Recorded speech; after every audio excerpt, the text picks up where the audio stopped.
ನಮಸ್ಕಾರ. ಕಲಬುರಗಿ ನ್ಯೂಸ್ ರೌಂಡಪ್ಗೆ ಸ್ವಾಗತ. ನಾನು ಹನುಮಂತ್ ದೇಶ್ಮುಖ್. ಬನ್ನಿ ಕ್ವಿಕ್ ಆಗಿ ನೋಡೋಣ ಕಲಬುರಗಿ ಜಿಲ್ಲೆಯ ಇಂದಿನ ಪ್ರಮುಖ ಸುದ್ದಿಗಳನ್ನು. ಕಲಬುರಗಿಯ ಸೆಂಟ್ರಲ್ ಜೈಲ್ ಒಂದಿಲ್ಲ ಒಂದು ವಿಚಾರದಲ್ಲಿ ಸುದ್ದಿ ಆಗ್ತಲೇ ಇರುತ್ತದೆ. ಇತ್ತೀಚೆಗೆ ಕೇಂದ್ರ ಕಾರಾಗೃಹದ ಅಧೀಕ್ಷಕಿ ಅನಿತಾ ಅವರು ಕಾರನ್ನು ಸ್ಫೋಟಿಸುವುದಾಗಿ ಬೆದರಿಕೆ ಹಾಕಿದ ಪ್ರಕರಣ ಮಾಸುವ ಮುನ್ನವೇ ಮತ್ತೊಂದು ವಿವಾದದ ಮೂಲಕ ಸದ್ದು ಮಾಡುತ್ತದೆ. ಹೌದು, ಕೈದಿಗಳ ಮನ ಪರಿವರ್ತನೆ ತಾಣವಾಗಬೇಕಾಗಿದ್ದಂಥ ಕೇಂದ್ರ ಕಾರಾಗೃಹ ಕೈದಿಗಳ ಪಾಲಿನ ರೆಸಾರ್ಟ್ ಆಗಿ ಮಾರ್ಪಟ್ಟಿದೆಯಾ ಎಂಬ ಅನುಮಾನ ಹುಟ್ಟಿಕೊಂಡಿದೆ. ಜೈಲಿನೊಳಗೆ ಕೈದಿಗಳು ರಾಜರೋಷವಾಗಿ ಎಣ್ಣೆ ಪಾರ್ಟಿ ಮಾಡ್ತಿರುವ ವಿಡಿಯೋ ವೈರಲ್ ಆಗಿದೆ. ಬಳ್ಳಾರಿಯಲ್ಲಿನ ಬಾಣತಿಯರ ಸರಣಿ ಸಾವು ಪ್ರಕರಣಕ್ಕೆ ಸಂಬಂಧಿಸಿದಂತೆ ರಾಜ್ಯ ಕಾಂಗ್ರೆಸ್ ಸರ್ಕಾರ ನೇರ ಹೊಣೆ ಎಂದು ಬಿಜೆಪಿಯ ವೈದ್ಯಕೀಯ ಪ್ರಕೋಷ್ಠದ ಅಧ್ಯಕ್ಷೆ ಡಾಕ್ಟರ್ ಸುಧಾ ಹಾಲೈಕೆ ಅವರು ಕಲಬುರಗಿ ನಗರದ ಪತ್ರಿಕಾ ಭವನದಲ್ಲಿ ಸುದ್ದಿಗೋಷ್ಠಿಯನ್ನು ನಡೆಸಿ ಮಾತನಾಡಿ ಕಾಂಗ್ರೆಸ್ ವಿರುದ್ಧ ಆರೋಪವನ್ನು ಮಾಡಿದ್ದಾರೆ. ಡೆತ್ ಅನ್ಕೊಳ್ಳಿ ಅಥವಾ ಸೀರೀಸ್ ಆಫ್ ಕಿಲ್ಲಿಂಗ್ ಅಂತ ಅನ್ಕೊಳ್ಳಿ, ನಮ್ಗೆ ಗೊತ್ತಿರೋ ಹಾಗೆ ಒಂದು ವರ್ಷದಲ್ಲಿ 327 ಬಾಣತಿಯರು ಸಾವಾಗಿದೆ ಕರ್ನಾಟಕದಲ್ಲಿ. ಅದರೊಳಗಡೆ 28 ದಾವಣಗೆರೆ ಜಿಲ್ಲೆಯಲ್ಲಿ ಆಗಿದೆ. ಬೆಳ್ಳಾರಿ ನಮ್ಮ ಕಲ್ಯಾಣ ಕರ್ನಾಟಕ ಅಲ್ಲಿ 6 ಬಾಣತಿಯರ ಸಾವುಗಳಾಗಿದೆ. ನಾವೆಲ್ಲರೂ ಆಸ್ಪತ್ರೆಗೆ ಜೀವ ಉಳಿಸೋಕ್ಕೆ ಅಂತ ಹೋಗ್ತೀವಿ. ಇವತ್ತು ಪರಿಸ್ಥಿತಿ ಹೇಗೆ ಬಂದಿದೆ, ನಿರ್ವಹಣೆ ಆಗಿದೆ ಅಂತಂದ್ರೆ, ಆಸ್ಪತ್ರೆಗೆ ಹೋದ್ರೆ ಬದುಕಿ ಬರ್ತಾರೋ ಇಲ್ಲೋ ಅನ್ನೋ ಒಂದು ಭಯಭೀತಿ ಸಂಗತಿ ಇವತ್ತು ಶುರುವಾಗಿದೆ ಕರ್ನಾಟಕದಲ್ಲಿ. ಇದಕ್ಕೆ ಯಾರು ಹೊಣೆಗಾರ ಆಗಿದ್ದಾರೆ? ಇವತ್ತು 6 ಜನ ಬಾಣತಿಯರ್ದು ಒಂದು we call it is culpable homicide ಅಂತ ಹೇಳ್ತೀವಿ, without N intention of murder. ಅದು IPC 304 ಅಲ್ಲಿ ಬರುತ್ತೆ. ಇಷ್ಟಾದ್ರೂ ನಮ್ಮ ಚೀಫ್ ಮಿನಿಸ್ಟರ್ ಅವರಲ್ಲಿ ಹೋಗಿಲ್ಲ ಸಿದ್ದರಾಮಯ್ಯ ಅವರು, ಹೆಲ್ತ್ ಮಿನಿಸ್ಟರ್ ದಿನೇಶ್ ಗುಂಡೂರಾವ್ ಅವರು ಹೋಗಿಲ್ಲ ಇದುವರೆಗೂ, ಮಹಿಳಾ ಮತ್ತು ಮಕ್ಕಳ ಅಭಿವೃದ್ಧಿ ಇಲಾಖೆ ಮಂತ್ರಿಗಳಾದ ಲಕ್ಷ್ಮೀ ಹೆಬ್ಬಾಳ್ ಅವರು ಹೋಗಿಲ್ಲ, ಮೆಡಿಕಲ್ ಎಜುಕೇಶನ್ ಮಿನಿಸ್ಟರ್ ಆದ ಶ್ರೀ ಶ್ಯಾಮಪ್ರಕಾಶ್ ಪಾಟೀಲ್ ಅವರು ಹೋಗಿಲ್ಲ. ಅಂದ್ರೆ ನಿಮ್ಗೆ ಅದು ಏನ್ ನಡೀತಾ ಇದೆ, ಗ್ರೌಂಡ್ ರಿಯಾಲಿಟಿ ಏನಿದೆ ಅಂತ ತಿಳ್ಕೊಳ್ಳೋದೊಂದು ಆಸಕ್ತಿನೇ ಇಲ್ಲ ನಿಮ್ಗೆ. ಸರ್ಕಾರಿ ಆಸ್ಪತ್ರೆಗಳಿಗೆ ಯಾರು ಹೋಗ್ತಾರೆ? ಯಾರು ಆರ್ಥಿಕ ಸ್ಥಿತಿಯಲ್ಲಿ ವೀಕರ್ ಇರ್ತಾರೆ, ಎಕನಾಮಿಕಲಿ ವೀಕರ್ ಸೆಕ್ಷನ್ದವ್ರು ಹೋಗ್ತಾರೆ. ಅಂದ್ರೆ ಅವ್ರ ಜೀವಕ್ಕೆ ಏನೋ ಬೆಲೆನೇ ಇಲ್ಲ ಇವತ್ತು. ಯಾವಾಗ ಇಷ್ಟೊಂದು ಡೆತ್ ಆಗ್ತಾ ಇದ್ದಾವೆ ಅದನ್ನ ನೀವು ಇನ್ವೆಸ್ಟಿಗೇಷನ್ ಮಾಡಲ್ಲ, ನಿರ್ಲಕ್ಷ್ಯ ಮಾಡ್ತೀರ.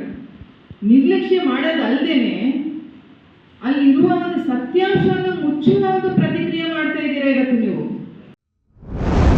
ಹಾಸ್ಟೆಲ್ನಲ್ಲಿ ಅಡುಗೆ ಮಾಡದ ಹಿನ್ನೆಲೆ ವಿದ್ಯಾರ್ಥಿಗಳು ಶಾಲೆಗೆ ಉಪವಾಸ ತೆರಳಿದ ಘಟನೆ ಕಲಬುರಗಿ ಜಿಲ್ಲೆಯ ಚಿಂಚೋಳಿ ತಾಲೂಕಿನ ಚಂದಾಪುರದಲ್ಲಿ ನಡೆದಿದ್ದು, ಹಸುವಿನಿಂದ ಬಳಲಿ ಒಬ್ಬ ವಿದ್ಯಾರ್ಥಿನಿ ತಲೆ ಸುತ್ತಿ ಬಿದ್ದಿರುವಂತಹ ಘಟನೆ ವರದಿಯಾಗಿದೆ.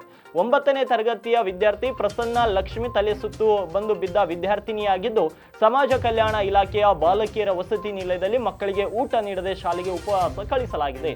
ಹಾಸ್ಟೆಲ್ ವಾರ್ಡನ್ ಊಟದ ಮೆನ್ಯೂ ಪ್ರಕಾರ ಊಟ ನೀಡುತ್ತಿಲ್ಲ ಅಂತ ವಿದ್ಯಾರ್ಥಿಗಳು ಆಕ್ರೋಶವನ್ನು ವ್ಯಕ್ತಪಡಿಸಿದ್ದಾರೆ.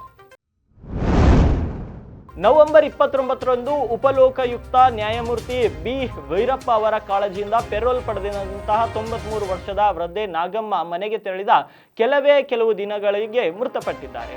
ಕಳೆದ ನವೆಂಬರ್ 16ರಂದು ಕಲಬುರಗಿ ಕೇಂದ್ರ ಕಾರಾಗೃಹಕ್ಕೆ ಭೇಟಿ ನೀಡಿದಂತಹ ಉಪಲೋಕಾಯುಕ್ತರಾದಂತಹ ನ್ಯಾಯಮೂರ್ತಿ ಬಿ ವೀರಪ್ಪ ಅವರು ಜೈಲಿನಲ್ಲಿ ವನವಾಸ ಅನುಭವಿಸುತ್ತಿರುವಂತಹ 93 ವರ್ಷದ ವೃದ್ಧೆ ನಾಗಮ್ಮ ಅನಾರೋಗ್ಯದ ಸ್ಥಿತಿಯನ್ನು ಕಂಡು ಉಪಲೋಕಾಯುಕ್ತರು ಮಮ್ಮಲ ಮರಗಿದ್ರು. ಕಾನೂನು ಸೇವಾ ಪ್ರಾಧಿಕಾರಕ್ಕೆ ಮಹಿಳೆಯನ್ನ ಬಿಡುಗಡೆಗೊಳಿಸಲು ಮೇಲ್ಮನವಿಯನ್ನ ಸಲ್ಲಿಸಲು ಸೂಚಿಸಿದರು.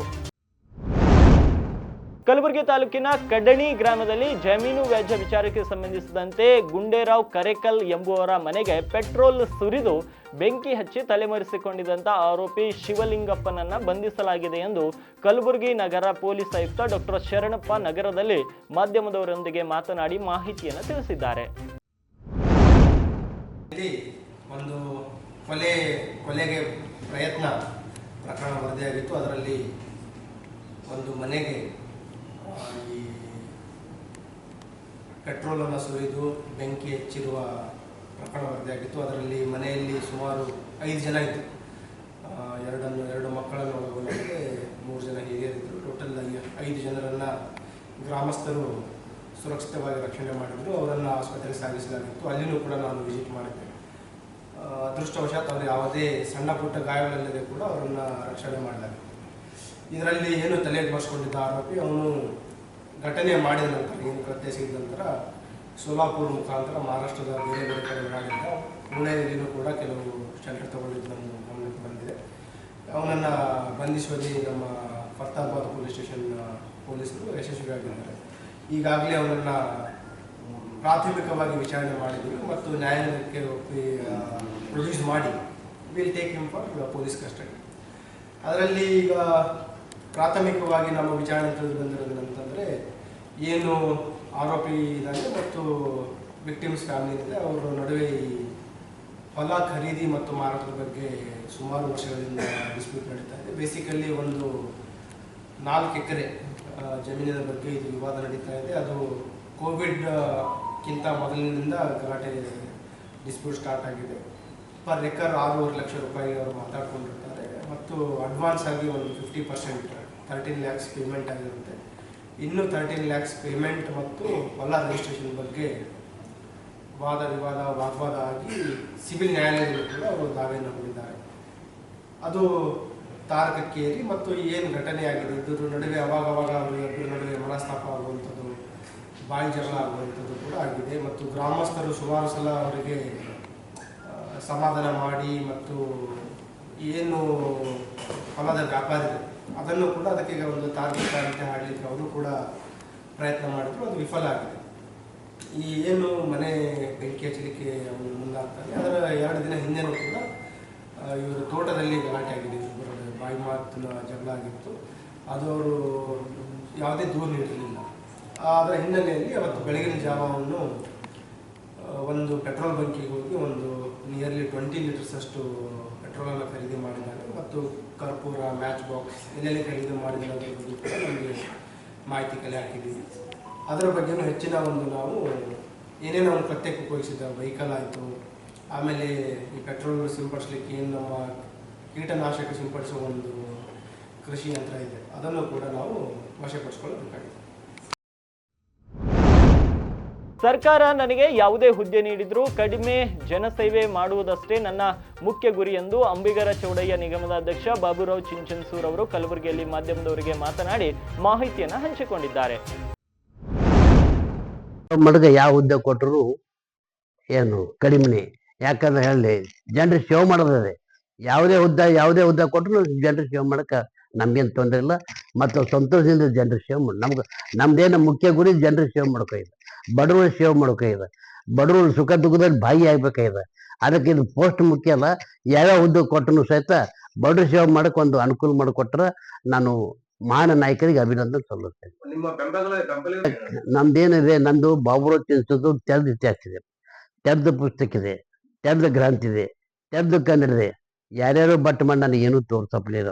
ಅದಕ್ಕೆ ನಾನು ಸಿನ್ಸಿಯರ್ ಆಗಿ ಪ್ರಮಾಣದಿಂದಾಗಿ ಜನರ ಸಲುವಾಗಿ, ಬಡ ಜನರ ಸಲುವಾಗಿ, ಸಮಾಜ ಸಲುವಾಗಿ, ಸಮಸ್ತ ಕುಲ ಬಾಂಧವರ ಸಲುವಾಗಿ ನಾವು ದುಡಿದಿದ್ದೆವು. ನಾನು ಮತ್ತು ನನ್ನ ಧರ್ಮ ಪತ್ನಿ ಕೂಡ ದುಡಿದಿದ್ದೆವು. ಅದಕ್ಕೆ ಇನ್ನು ಮುಂದಿನ ದಿನಗಳಲ್ಲಿ ಗುರುತಿಸಿ ನನಗೆ MLC ಮಾಡಿ ಮಂತ್ರಿನೂ ಮಾಡ್ಬೋದು.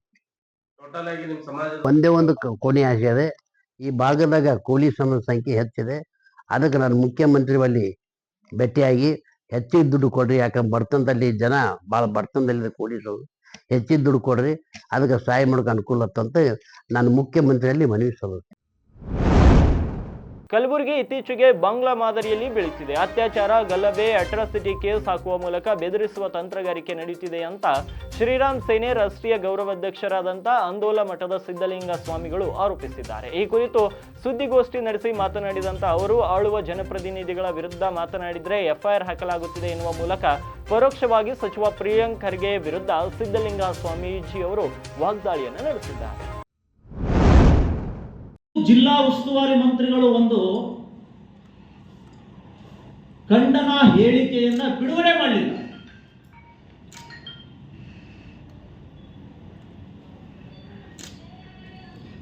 ಮೂವತ್ತಾರು ದಿನ ಕಳಿತು ಜೇವರ್ಗಿ ದಲಿತ ಯುವತಿ ಅಪಹರಿಸಿಕೊಂಡು ಹೋಗಿದ್ದಾನೆ ಜಿಹಾದಿ.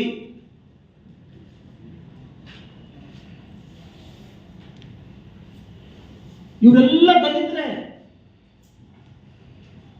ಒಬ್ಬ ದಲಿತ ಉಸ್ತುವಾರಿಯ ಮಂತ್ರಿಯ ಮತ್ತು ಸ್ಟ್ರಿಕ್ಟ್ ಮಿನಿಸ್ಟರ್ ಇವರ ಆಡಳಿತದಲ್ಲೇನೆ ದಲಿತರಿಗೆ ರಕ್ಷಣೆ ಇಲ್ಲ ಅಂದ್ರೆ ಇನ್ಯಾರಿಗೆ ರಕ್ಷಣೆ ಕೊಡ್ತಾರೆ ಸ್ವಾಮಿಯವರು?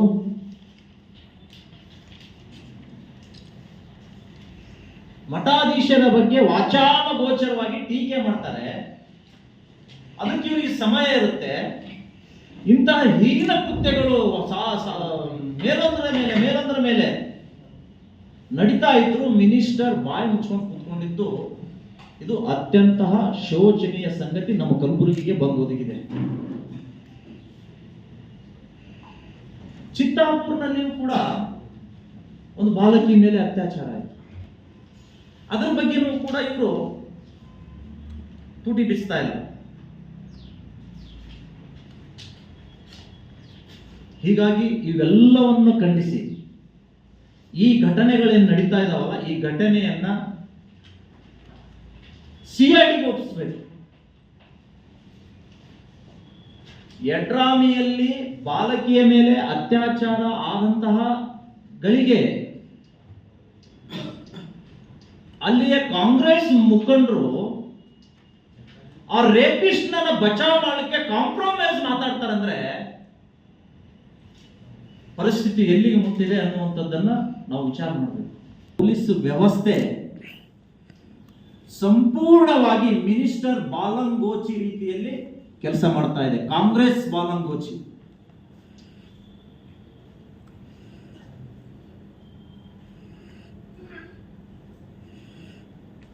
ಈ ಸಂತ್ರಸ್ತರಿಗೆ ಸರಿಯಾದ ನ್ಯಾಯ ಸಿಗಬೇಕು ಅಂದ್ರೆ ಈ ಪ್ರಕರಣಗಳನ್ನ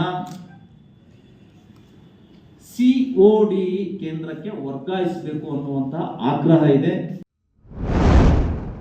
ಇವಾಗಿದ್ವು ಕಲಬುರಗಿ ಜಿಲ್ಲೆಯ ಇಂದಿನ ಪ್ರಮುಖ ಸುದ್ದಿಗಳು. ಮತ್ತೆ ನಾಳೆ ಭೇಟಿ ಆಗ್ತೀನಿ ಕಲಬುರಗಿ ನ್ಯೂಸ್ ರೌಂಡ್ ಅಪ್ ನಲ್ಲಿ.